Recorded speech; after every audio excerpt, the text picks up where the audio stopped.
Bonjour à tous et bienvenue sur Via Sophie. Aujourd'hui, nous plongeons dans l'univers de la Comédie Française, une institution emblématique du théâtre français.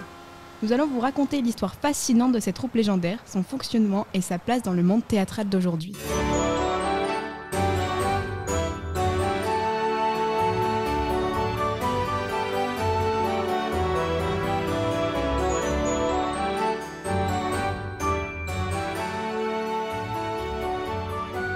La Comédie Française, souvent surnommée Le Français ou encore La Maison de Molière, est l'une des plus anciennes troupes de théâtre au monde encore en activité. Située au cœur de Paris, elle occupe le célèbre bâtiment du Théâtre Français, également connu sous le nom de Salle Richelieu, qui se trouve au 1 Place Colette, dans le 1er arrondissement, juste à côté du Palais Royal, aujourd'hui devenu le musée du Louvre. Fondée le 21 octobre 1680 par un décret de Louis XIV, la Comédie Française est née de la fusion de deux troupes de comédiens, celle de l'hôtel de Bourgogne et celle de l'hôtel Guénégaud, où jouaient notamment les disciples de Molière. L'objectif du Roi Soleil était de créer une institution qui ferait rayonner le théâtre français et qui honorerait la mémoire de Molière, décédé quelques années plus tôt en 1673.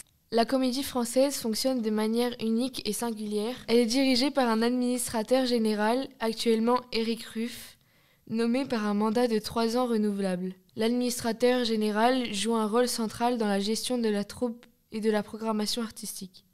La troupe elle-même est composée de comédiens sociétaires et pensionnaires. Les sociétaires sont des membres permanents qui ont été élus après plusieurs années de collaboration en tant que pensionnaires. Ils participent aux décisions artistiques et administratives de la maison.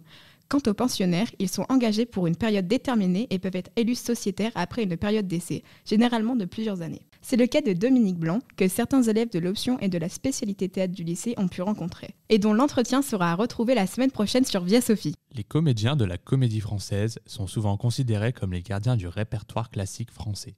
Mais la troupe s'ouvre également à la création contemporaine. Le répertoire de la Comédie Française comprend des œuvres de Molière, Racine, Corneille, mais aussi de nombreux auteurs modernes et contemporains, comme la pièce Angels in America de Tony Kushner, actuellement au programme du bac de théâtre. Aujourd'hui, la Comédie Française continue de jouer un rôle majeur dans le paysage culturel français et international. Elle propose une programmation riche et variée, avec des spectacles présentés dans ces différents espaces, principalement à la salle Richelieu, mais aussi au théâtre du Vieux-Colombier, situé rue du Vieux-Colombier, et au studio de théâtre au 99 de la rue Rivoli à Paris. La troupe ne se contente pas de jouer à Paris, elle effectue régulièrement des tournées en France et à l'étranger, participant ainsi à des festivals prestigieux et à des échanges culturels. Cette mobilité permet de faire rayonner le théâtre français et de rencontrer de nouveaux publics à travers le monde. De plus, la Comédie Française s'adapte aux nouvelles technologies en proposant des retransmissions en direct de ses spectacles dans les cinémas, et même en ligne sur sa chaîne YouTube, rendant ainsi son répertoire accessible au plus grand nombre.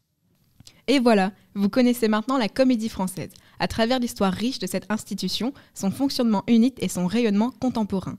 La Comédie Française n'est pas seulement un témoin du passé, elle est acteur vivant et vibrant de la scène théâtrale française actuelle. Merci de nous avoir écoutés et à bientôt sur Via Sophie.